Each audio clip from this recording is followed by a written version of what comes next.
the draft is now over. There's all kind of talk here and there about what the Dolphins did.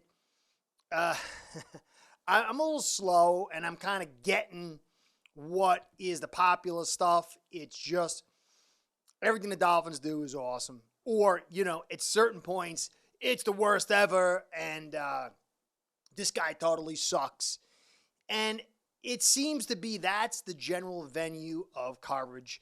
And I hear, people complain about it all the time, but with the responses you get, and as far as the hits and the watches and the pushes, it seems like people really like that. Now, I think some of this hyperbole to the negative and the positive, it is based on good evaluations. Most of it isn't. So I'm going to try to dig into our draft and add real context to the players that we drafted, because there's clear, strong assets. Both these guys, the back-end guys, it's so hard to really say, oh, this guy's going to do anything when he's taking the 6th or 7th round. Chances is like 10%. But with this 2nd and 3rd round pick, you've got, 15, 20%, and I think it's like maybe 25 or 40% or 50, something like that in the 2nd and 3rd round. These guys are guys that really should have the potential to compete. So I want to dig into both those players, cover a few other topics. Most were talking about McDaniel on his exit interview, which I thought was really good. I really liked what I heard for so many reasons.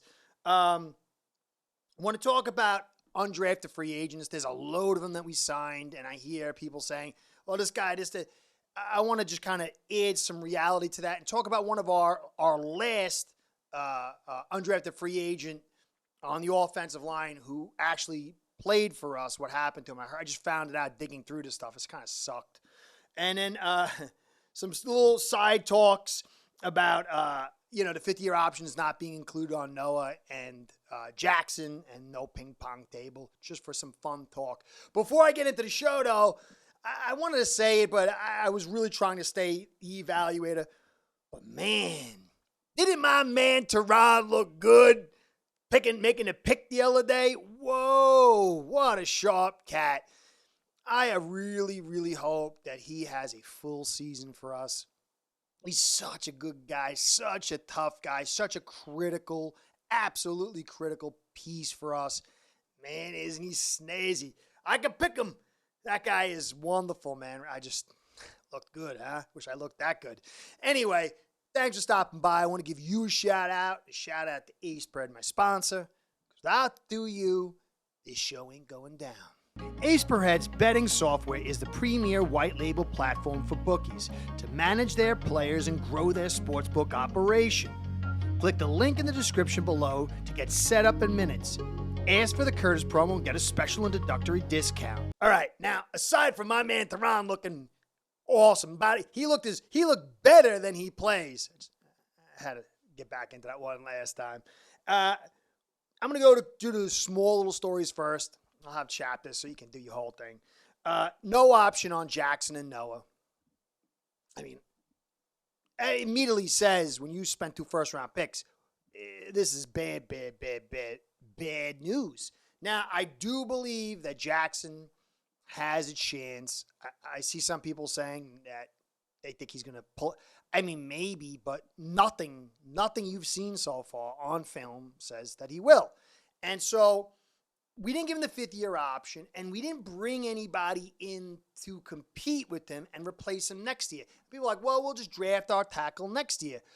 Well, we're not good at drafting, and it takes these guys a year or two. So we could go get a free agent, and I'm hoping we get some free agents, that cheap guys now, because I'm hearing some talk about this guy and that guy. I'm not going to go into them, to come in and help us out. And that would be phenomenal. But right now, if Jackson does not play to his ability, then we have big issues going to next year. But then if he plays awesome, let's say Jackson takes off and shoots to the moon and blows my hair back, then you're paying him tons of money because he's a free agent. So This is a I'd love it if he played like an all-pro and pay him big money. But this is a very, very curious situation, and I think not really addressing the right tackle spot. It's going to be curious next year, more so than this year. And then Noah, I think Noah's toast. Problem is if you cut him, it costs you like $3 or $4 million. So do you keep the space open to cut him for $3 or $4 million, or do you let him linger on the roster?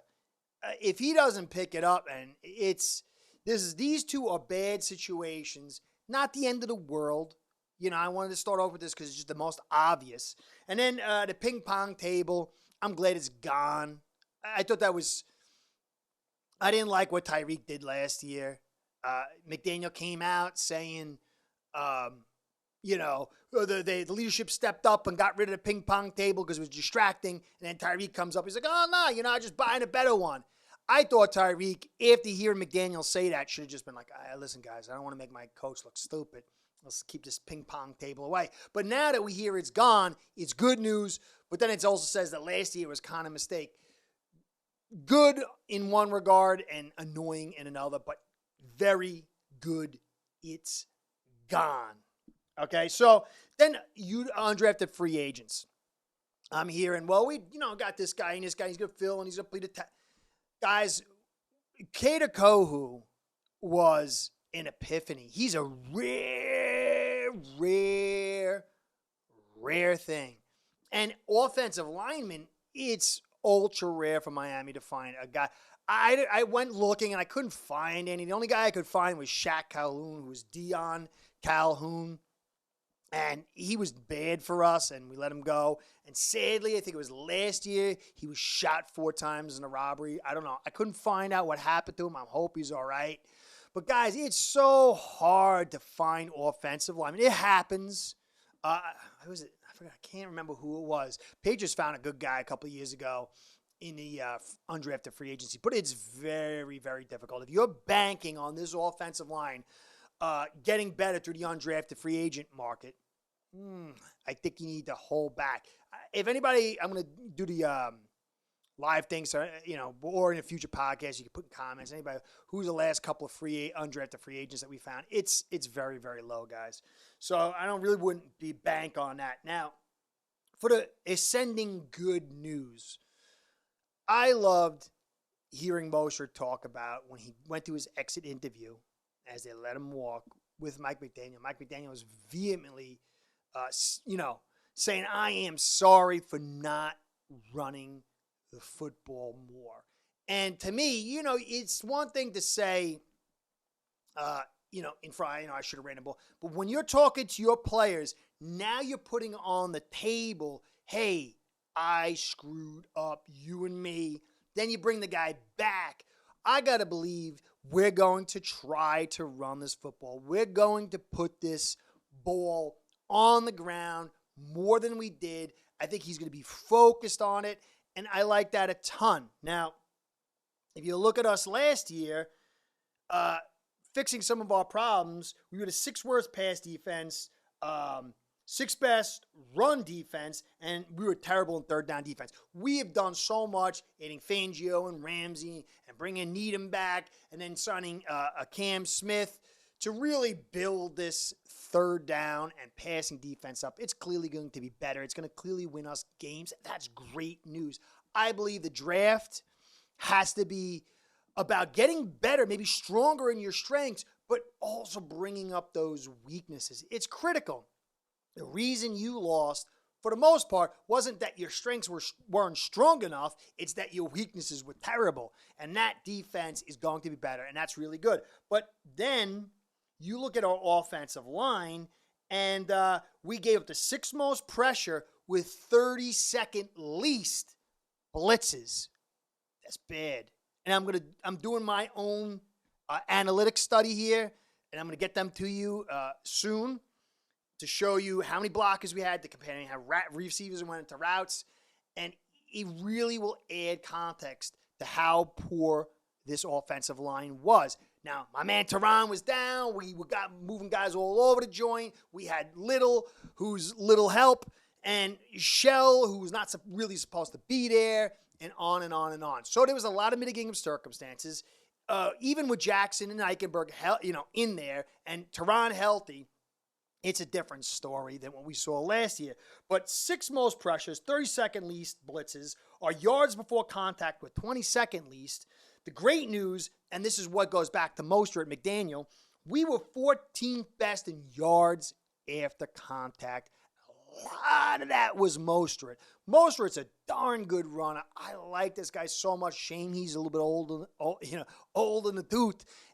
So we got to just understand that if we can get this yards before contact moved up just a little bit with the leverage we create, which creates that buffer space between the guys at the second level and the line of scrimmage, which when you have fast guys, it allows them more and more space to operate. There's that time differential between when guys can get from the secondary up to the line of scrimmage. And somebody was saying to me, speed doesn't help your running game. That's not true at all. Because if my cornerback is playing off ball farther and farther because of the speed of a cornerback, it makes it harder for him to get to the line of scrimmage and helps the run game. Boxes isn't so crowded. When you got Waddle and Hill and Chosen, then you've got a whole bunch of secondary guys backing off. So we were 7th most in drops, 17th in least yards after catch, and 25 least on first down runs. Now, yards after catch means guys are playing deep in the secondary, and so when you catch that football, they've already dropped back. But if they got to come up to stop that run, now you're playing lateral with them because they can't drop fast enough with that kind of speed, or they're playing behind it, and you get the ball and you get more yak. And drops, we're going to have to work on that. That's not going to be affected by the run game. But the run game is so critical, so critical. So I really like that. Then Devon Achane. Now, I think beyond everything, because of the leverage, you're going to have this desire to drop to the middle from the linebackers. And there's that space between when the linebacker drops to get deep, to take the middle away, and then that buffer underneath. And when you get a guy like Achane who's able to come out and get that football with that speed, it's going to be a huge, huge help. Because the idea is breaking the nickel and not getting the quick drops that we get. Bringing guys up, getting the safety to creep up. And if you can get them to respect the middle, either through the run game or the short passing game, then you're going to have that problem where do we come up to stop this catch or stop this run, or do we prevent the deep ball? And when you got Waddle, Hill, and Chosen, that's a great, great thing. And it could be a huge difference maker in this year's offense and last year's offense. So for me, Achane struggles when he gets to the line of scrimmage and there's problems there. He's got a good shift. He can move his gears. He can pop. Although it's not, his acceleration isn't as what you would think it is. Like I hear some people comparing him to Hill. Hill's vertical is way better. Devon, he had a 60.8 PFF pass catching grade. So his pass catching's okay, but he just needs to catch decently with that speed, with the leverage that's created. But he had a 33 vertical, which is really low, guys. It's like 20th percentile. And that explosion to do your vertical has a strong correlation to your acceleration. Now, obviously, he runs a 4.32. The guy's got acceleration, and he's 188 pounds. But it's not a high gear, that breakout, that first and second gear. Third gear is where he really shines. And second, I'm sure second gear. But that first gear isn't. But when you're in a pass catch, really it's second and third. The first gear is really about when you stop and you have to restart, or when you're shooting out after the handoff. So, again, I like what he's got, but I really like what he can do in this pass game, as well as the big run. But if you go back and look, that yards after contact that's Wilson and Mostert had were where a lot of those big plays happened. And he's okay with his break tackles, but he's not super great. So to me, it's the pass game where if he can get that up. But the problem is he's terrible in pass block. 9 pressures allowed in 22. So they're going to have to scheme it up. He doesn't always have to block, but he's going to put more pressure on the tight ends being good blockers. Because if he's in the backfield and he's going out, you're going to have to keep extra blockers in it because our offensive line is going to need help. And so that's going to put more onus on the blocking from the tight ends. Savvy. Now, last, Cam Smith, I'm hearing all sorts of stuff. And I even for me, as it was the draft happened, I'm trying to analyze it and understand it. This guy's a talent. He really is. Some people are saying first. Some people are saying third. The guy has really good skills in multiple areas. I think the highest, though, is his brains. Now, but at every level, there is a little issue with his game. And I hear a lot of talk about how awesome he is, but not the issues. So there's 3 places he could play. He could play boundary, he could play inside corner, or he could play safety. Now, he has strong points to each side. We all know what those strong points are. He can potentially play any one of these 3 spots. But there is a weakness that we got to keep our eye on that's going to limit his ability. Now, if he can lift this weaknesses up in these 3 areas, then the guy's going to be a stud. Or if he can lift it in one area at least, in at least one area, he's going to be highly successful. So in the boundary, he's 180 pounds. This immediately limits him to get up in the receiver's face and jam him. He's just not going to be strong enough. And that's a big problem when you want a guy to play boundary corner. Now, he can drop a lot, but when you're a receiver and you're building your game to go against a corner, and a guy, he's not going to be able to get in your face or even slow you down with any kind of jams, then you already have one thing you don't have to concern you with, and it makes it a little bit easier. He does have a problem, which is going to be more exaggerated inside, but is his transition into lateral cuts and moves. It's a little sluggish. And so if you can't jam and you have a little problem making that cut in that second gear to transition into when a guy makes his break, then that puts a little stress on you playing the boundary cornerback. It's not that you can't. You could play zones, but it's going to limit you in your man coverage. Same thing inside. When you play nickel and you're going to play, say, man coverage, that inability to jam and the inability to transition laterally, it's going to limit your ability to play man. Now, it's not going to hurt his zone, except when he drops into his zone and a guy breaks and he wants to break on the ball. Now, they rated him a lot as a guy who can break on the ball but breaks to the tackle, not towards the ball, which is nice, but it's limiting some of that. And that's why, for me, the highest end of where I think he could go is safety. I really like his ability in zone, in drop over zones. When you play over zones, you play a little deep and you're reading, and you can use your brains to break earlier without having to use the agility and skill and talent. But in the safety, it's even better because he's playing farther back. It's longer before the ball gets thrown. There's more time for him to make his explosion and get to the ball because he is fast. It's just the break part. And he doesn't really have to jam. He's not jamming at a safety. Now, the only downside to him as a safety is he doesn't tackle well, and he's small.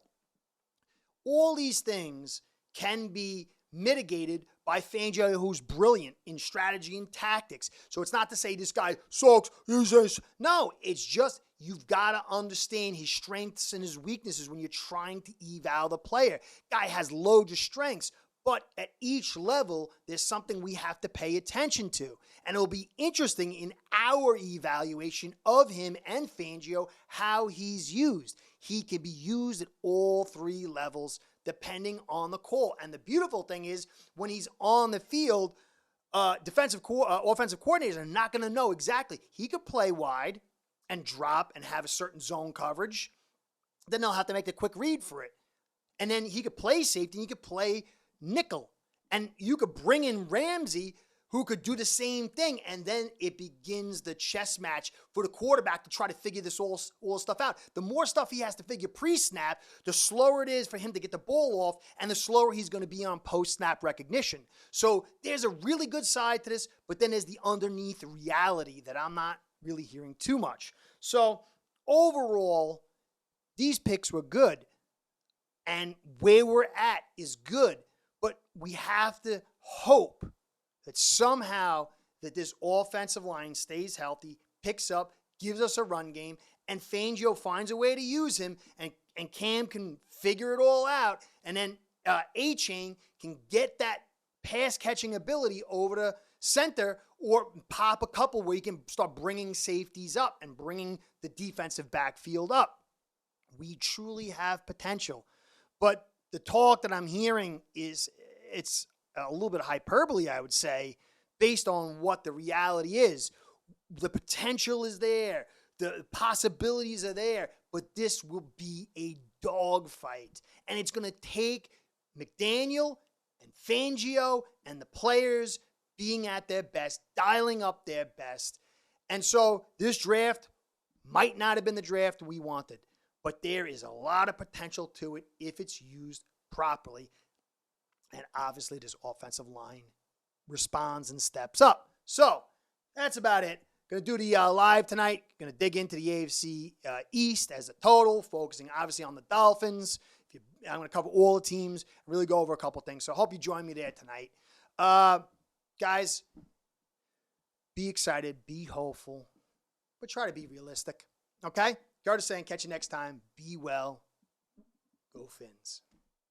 Start building your own online sportsbook today by getting signed up with aceperhead.com service that'll allow you to book action on sports from all around the world.